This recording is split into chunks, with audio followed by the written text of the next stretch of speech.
MIRIS alias miris. Duh, aku cuma bisa bilang begitu deh soal kasus pelecehan seksual terhadap anak-anak yang kerap kali terjadi di negara kita. Kalau menurut Kamus Besar Bahasa Indonesia, kata miris itu artinya was-was, risau, cemas, dan seperti itulah perasaan aku setiap kali mendengar berita tentang kekerasan dan pelecehan seksual pada anak-anak. Setiap tahunnya, jutaan anak-anak mengalami kasus pelecehan seksual di seluruh dunia yang akhirnya dapat merusak masa kecil dan kesejahteraan mereka. Kasian kan? Seorang anak di bawah umur di Surabaya, Jawa Timur ini dicabuli dari perkosa selama 4 tahun mengalami pelecehan seksual oleh ayah kandung, kakak, dan 2 pamannya. Polisi menyebut pelaku terancam. Di video kata dokter hari ini, kita wajib, kudu, fardu ain dan harus membahas topik tentang edukasi seks untuk anak-anak. Karena hal ini sering kali dianggap tabu, tapi sebenarnya sangat-sangat penting untuk menjaga kesehatan dan keselamatan dari anak-anak kita. Kita harus memulai untuk mengajarkan kepada anak-anak tersayang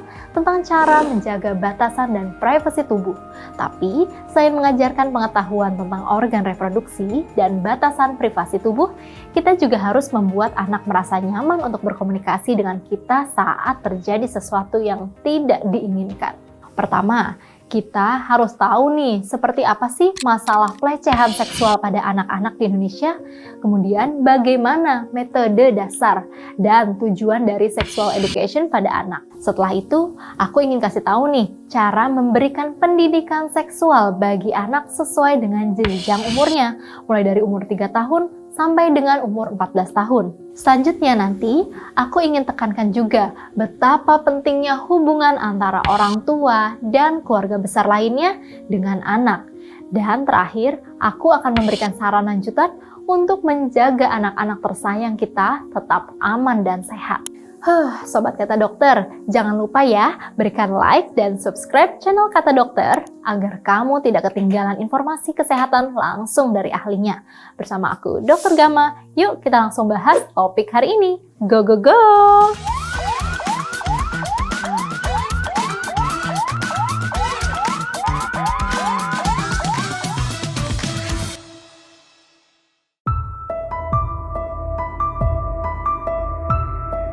Pada tanggal 5 Januari 2024 di Surabaya, polisi mendapatkan laporan kekerasan seksual pada anak berumur 13 tahun yang dilakukan oleh ayahnya sendiri, kakak kandung, dan 2 pamannya. Menurut laporan yang diterima, korban sudah dicabuli sejak ia berusia 9 tahun, yang artinya kekerasan seksual ini sudah berlangsung selama 4 tahun lamanya. Namun, selama ini, anggota keluarga lain dan orang sekitar tidak ada yang mengira, termasuk bibi dari korban yang tinggal satu rumah yang sama. Kakak kandung korban yang termasuk sebagai pelaku juga masih berusia di bawah umur. Aku nggak kebayang deh perasaan takut yang dialami oleh korban selama 4 tahun dilecehkan oleh anggota keluarganya sendiri. Sosok ayah dan kakak yang harusnya melindungi, jadi rusak dan cemar.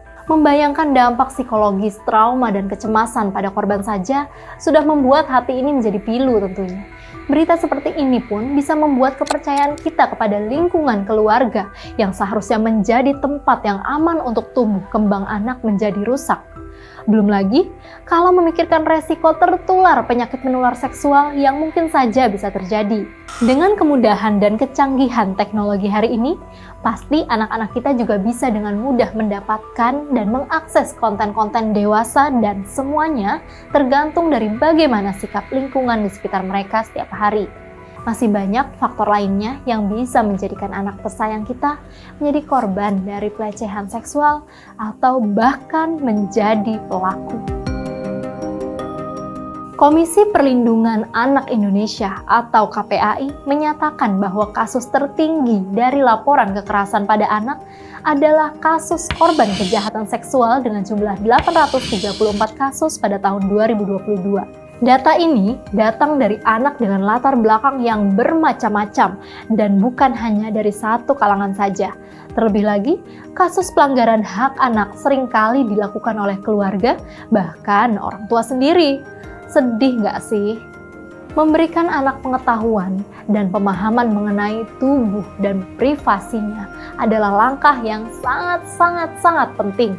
untuk membantu mencegah terjadinya pelecehan seksual pada anak-anak kita, dan termasuk untuk mencegah resiko kehamilan remaja dan penyakit menular seksual. Bagaimana ya caranya?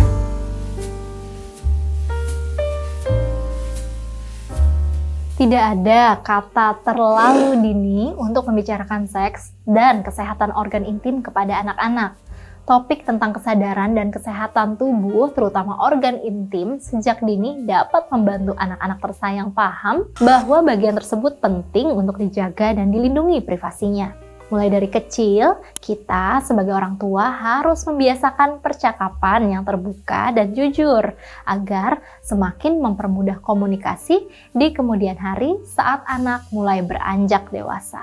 Kita mulai dari yang umum dulu ya Sobat Kata Dokter. Gunakanlah istilah yang tepat untuk bagian-bagian organ intim seperti penis dan vagina, lalu payudara, agar anak-anak memiliki pemahaman yang baik tentang tubuh mereka sendiri. Orang tua dapat menggunakan buku dan media yang sesuai dengan usia anak yang berisikan informasi tentang tubuh dan sistem reproduksi dengan sederhana. Manfaatkan juga kesempatan sehari-hari saat memandikan anak atau menggantikan pakaian untuk mengenalkan dan mengajarkan anak tentang privasi dan menjaga batasan tubuhnya. Berikan pemahaman tentang menghormati batasan pribadi dan perasaan orang lain saat interaksi bersama teman-temannya.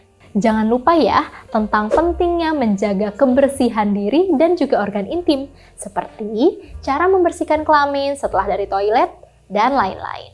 Nah, selanjutnya nih kita akan bahas bagaimana cara untuk mengajarkan anak-anak seputar sex education sesuai dengan jenjang umurnya.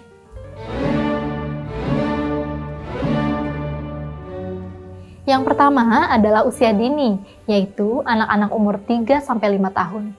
Seperti yang sudah aku jelaskan tadi ya, kita harus menggunakan anatomi yang tepat untuk bagian-bagian intim, namun sesuai dengan usia mereka tentunya. Hindari panggilan-panggilan yang aneh-aneh ya Sobat Kata Dokter, karena nanti anak malah menjadi bingung di kemudian hari. Kita juga harus mengajarkan tentang ruang dan batasan pribadi anak. Beritahukan kepada anak bahwa ada bagian-bagian tertentu di dalam tubuh mereka yang pribadi dan hanya milik mereka, dan tidak boleh ada yang menyentuh atau melihat bagian-bagian tersebut tanpa izin. Yang penting nih Sobat Kata Dokter, ajarkan mereka untuk mengatakan tidak saat terjadi sentuhan yang tidak mereka inginkan. Di usia ini juga bisa mulai mengenalkan konsep reproduksi dengan baik dan sesuai dengan usia. Contohnya, orang tua bisa mulai menjelaskan bahwa bayi tumbuh dari bagian khusus pada wanita yang disebut dengan rahim yang ada di dalam bagian perut. Orang tua harus siap nih menjawab pertanyaan dari anak tentang tubuh dan reproduksi dengan jawaban yang jujur dan sederhana. Menggunakan buku dan boneka juga dapat menjadi pembelajaran seksual dengan ramah dan menyenangkan. Selanjutnya, untuk anak usia 6-8 tahun, mungkin anak sudah mulai penasaran, kok bayi bisa masuk ke dalam perut ibu?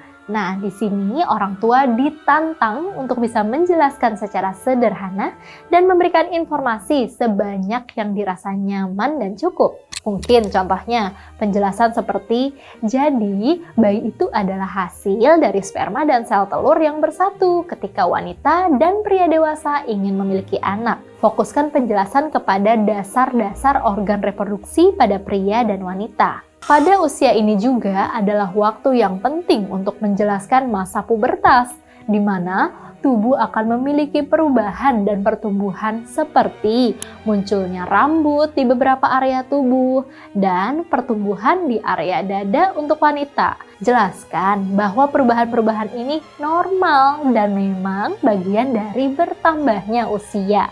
Selalu ingatkan anak tersayang ya bahwa batasan pribadi itu sangat penting dan batasan orang lain juga penting.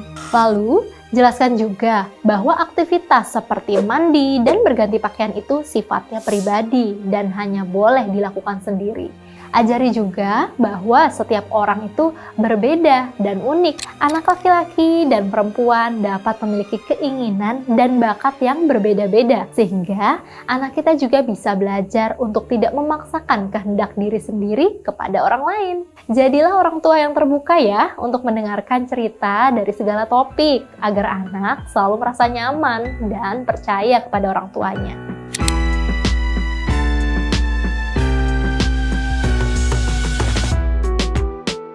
Kemudian, untuk anak usia 9-13 tahun ke atas, pada usia sebelum pubertas, sebaiknya memberikan pemahaman mengenai perubahan fisik dan emosi yang akan terjadi, dan bagaimana kehidupan menjadi anak remaja di lingkungan Sobat Kata Dokter masing-masing. Jika ada kesempatan dengan percakapan mengenai ini bersama anak, tetaplah memiliki pemikiran yang terbuka dan penuh dengan kasih sayang.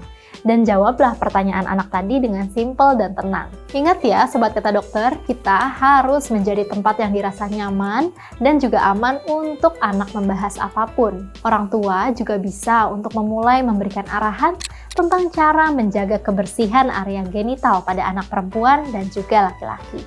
Ingat ya Sobat Kata Dokter, tetap gunakan bahasa dan istilah yang benar. Hindari penggunaan istilah yang aneh-aneh, karena takutnya anak jadi tambah bingung. Untuk anak perempuan, kita bisa mengarahkan untuk membersihkan area genital saat mandi menggunakan sabun dan air bersih hingga bersih. Dan jangan membersihkannya dengan sentuhan yang terlalu kasar agar tidak iritasi. Ajarkan untuk mengelap area genital setelah buang air kecil dari depan ke belakang, agar tidak ada bakteri dari anus yang masuk ke area vagina. Saat anak-anak sudah mulai menstruasi, berikan penjelasan secara jelas dan rinci tentang menjaga kebersihan saat menstruasi sedang datang. Harus mengganti pembalut secara teratur setiap 4 jam sekali. Jika ada perasaan seperti kram, tidak enak badan, dan emosional, semua tidak apa-apa, dan berikan cara untuk menenangkan diri dari rasa tidak nyaman, seperti beristirahat sambil menggunakan kompres air hangat atau juga bisa dengan minyak hangat. Untuk anak laki-laki, berikan pakaian dalam yang tidak terlalu ketat ya, agar tidak menimbulkan iritasi dan rasa tidak nyaman. Tekankan anak untuk mandi secara teratur dan membersihkan area genital menggunakan sabun dan air. Oh iya, sebaiknya anak laki-laki wajib disunat untuk menghindari iritasi pada penis yang disebabkan oleh endapan kotoran di bawah kulit.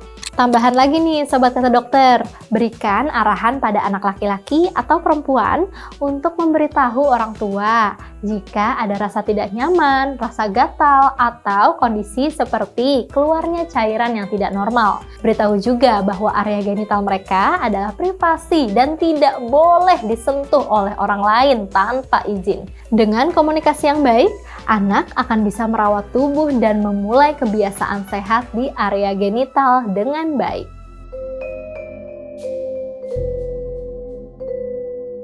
Nah, ini lebih serem dan yang paling marak terjadi di era globalisasi sekarang. Anak-anak usia sekolah adalah usia di mana mereka mulai bersosialisasi dengan teman-teman secara langsung dan secara online tentunya. Mereka pasti akan bermain game bersama, mengerjakan tugas sekolah bersama, dan juga berkomunikasi antar satu sama lain dengan menggunakan perangkat yang terhubung ke internet. Nah, internet dapat menjadi salah satu faktor resiko yang besar karena terkadang akses internet anak bersifat pribadi, sehingga anak bisa beresiko melakukan kontak dengan orang lain yang tidak dikenal atau orang dewasa yang berpura-pura menjadi anak-anak di dunia maya. Bahkan bisa sampai bertemu langsung. Ih, serem deh. Maka dari itu, kita harus ajak ngobrol anak dengan tenang ya, terbuka dan teratur secara periodik tentang penggunaan gadget dan internet, agar anak percaya untuk bercerita tentang apa yang mereka lakukan saat online kepada orang tuanya. Hubungan yang baik antara orang tua dan anak sangatlah penting untuk mendukung kesehatan seksual anak selama tumbuh kembang mereka. Membangun kepercayaan dengan anak dapat membuat anak lebih membuka diri jika mereka ada pertanyaan seputar area genital atau kesehatan tubuhnya. Kita sebagai orang tua dan pendamping harus tetap terbuka dan mendukung anak untuk menghindari rasa malu atau perasaan negatif terhadap tubuh mereka sendiri. Jangan takut untuk menjadi orang tua yang terbuka, namun tegas saat diperlukan, agar anak bisa tahu batasan-batasan hidup berdampingan dengan orang lain, terutama jika berhubungan dengan kesehatan alat reproduksinya. Pastikan untuk selalu memonitor lingkungan sekolahnya atau pertemanannya dengan cara yang tepat, dengan sering berkomunikasi tentang kesehariannya setiap hari.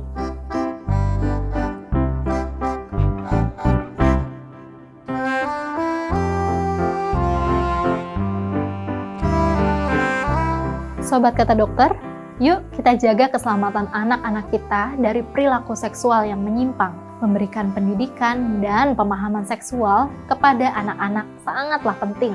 Intinya, bangun komunikasi dan pemahaman yang sehat dan ajari anak-anak dengan sabar dan terbuka sesuai dengan umurnya, agar anak-anak tidak merasa canggung atau takut saat ingin menanyakan seputar kesehatan area genitalnya. Dukungan mental dan emosional juga sangat penting untuk mengembangkan rasa percaya diri mereka. Ingat ya, edukasi seksual adalah hak informasi yang harus didapatkan oleh semua anak. Jangan pernah menganggap tabu untuk memberikan informasi seksual kepada anak Anda. Jadilah sumber informasi yang baik dan juga hangat tentunya agar lebih terpercaya. Dengan mengetahui informasi yang baik, anak dan remaja akan mampu menjaga dirinya dengan baik dan mampu menjadi generasi yang sehat dan berprestasi. Kalau kamu menonton episode ini sampai dengan habis, jangan lupa ya tinggalkan emoji ini dan juga ini di kolom komentar tentunya. Biar aku tahu nih kalau kamu sudah menerima informasi penting di video ini. Jangan lupa ya untuk kasih ide topik apa nih yang seru untuk kita bahas di channel Kata Dokter selanjutnya.